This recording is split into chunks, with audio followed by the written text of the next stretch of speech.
Facilities দেখে যদি আমাদের যারা নীতি নির্ধারক আছে তারা যদি ইন্সপায়ার না হয় তাহলে আসলে আমাদের আর আফসোস ছাড়া আর কিছু বলার নেই।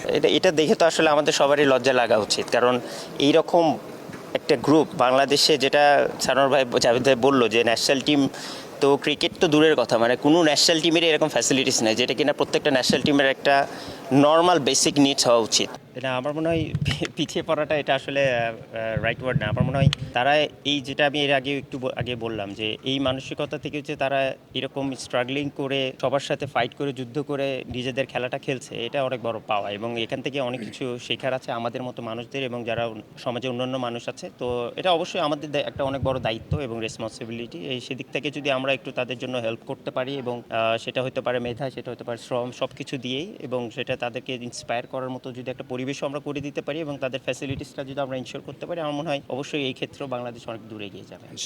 এর আগেও আমি তাদের সাথে সম্পৃক্ত ছিলাম, তো অনেকদিন পর আবার তাদের কাছে আসতে পারলাম, খুবই ভালো লাগে, বাট একদিক দিয়ে অনেক কষ্টও লাগে, কারণ যেটা আমি এর একটু আগেও বললাম যে তাদের ফ্যামিলির স্ট্রাগলটাও ডিফারেন্ট। এটাকে আমরা যতটুকু নর্মাল হিসেবে দেখতে পারি এবং তাদেরকে সবসময় মেন্টালি ওই সাপোর্টটা দিতে পারি যে তারাও আমাদের মতো একজন মানুষ এবং তারা চাইলেই আরও আমাদের চাইতে আরও দ্বিগুণ ভালো কাজ করতে পারে। এক্সট্রিম মশার কয়েল প্ল্যান্ট ফাইবার দিয়ে তৈরি, তাই সহজে ভাঙে না, সুগন্ধিযুক্ত ও নিরবিচ্ছিন্নভাবে জ্বলে। ডেঙ্গু, চিকুনগুনিয়া বাহি সহ যে কোনো মশার বিরুদ্ধে দেয় এক্সট্রিম সুরক্ষা। তো সেই দিক থেকে আমাদের সাপোর্টটা খুব ইম্পর্টেন্ট। বিং এ ক্রিকেটার ধরেন আমাদের অনেক কিছু সীমাবদ্ধতা থাকে, বাট তারপরেও যতটুকু আমি পার্সোনালি ইন্ডিভিজুয়ালি চেষ্টা দিক থেকে যতটুকু সক্ষমতা আছে, সেই দিক থেকে যদি সবাই একটু হেল্প করে তাহলে হয়তো বা একজনকে দেখে আরও 10 জন এগিয়ে আসেন। তো সেই দিক থেকে আমি চেষ্টা করে যাই এবং আমি আশা করব যে যারা আছেন এরকম সমাজে অনেকে এরকম ব্যক্তিত্ব, অনেকে এরকম বড় বড় ইন্ডাস্ট্রিজ আছে তারা আসার চেষ্টা করবে এবং তাদেরকে এই জায়গাটায় অনেক হেল্প করবে। খুবই ভালো একটা উদ্যোগ এবং আমি আশা করব যে এর আগেও যে হয়নি এরকম, এটা আসলে বললে ভুল হবে। আমার মনে হয় যে অনেকবারই হয়েছে, বাট হ্যাঁ হয়তো বা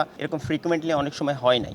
তো আমি এবং কী আমাদের ইনফ্রাস্ট্রাকচার আরও বৃদ্ধি করতে হবে, বা আমাদের প্লেয়ার দিক থেকে, বা অফিসিয়াল যারা আছেন বা বোর্ড ডিরেক্টর যারা আছেন তাদের দিক থেকে, সেগুলো কথা হচ্ছে। আমরা আশা করি যে ইমপ্লিমেন্টটা যতদিন না হবে আসলে ততদিন এই বৈঠক বলেন বা ধরেন মিটিং বলে এগুলো আসলে ফ্রুটফুল হবে না। এবং আমরা তো ধরেন almost end of our career, but আমরা আশা করব যে এরকম একটা আমরা যেন পরিবেশ গড়ে দিতে পারি নেক্সট জেনারেশনের জন্য, যারা যেন যে দিতে পারি ওইরকম যেন প্র্যাকটিস ফ্যাসিলিটিস যেন তাদেরকে করতে পারি। কারণ এখন ওয়ার্ল্ড ক্রিকেট যত দূর এগিয়ে গেছে, আমরা বাংলাদেশ তাদের থেকে অনেক পিছিয়ে। তো এই দিক থেকে যদি আমরা সেই সাপোর্টটা দিতে পারি তাহলে ডেফিনেটলি আমার মনে হয় যে আরও এগিয়ে যাবে বাংলাদেশ। একেবারেই লজ্জা লাগা উচিত, কারণ এইরকম, যেটা সানোয়ার ভাই জাভেদ ভাই বললো যে ন্যাশনাল টিম, তো ক্রিকেট তো দূরের কথা, যেটা কিনা প্রত্যেকটা ন্যাশনাল টিমের একটা নর্মাল বেসিক নিডস হওয়া উচিত। কারণ আপনি ফ্যাসিলিটি যতদিন না এনশিওর করতে পারবেন ততদিন আসলে প্লেয়ারদের ফ্যাসিলিটিস দেখে যদি আমাদের যারা নীতি নির্ধারক আছে তারা যদি ইন্সপায়ার না হয় তাহলে আসলে আমাদের আর আফসোস ছাড়া আর কিছু বলার নেই।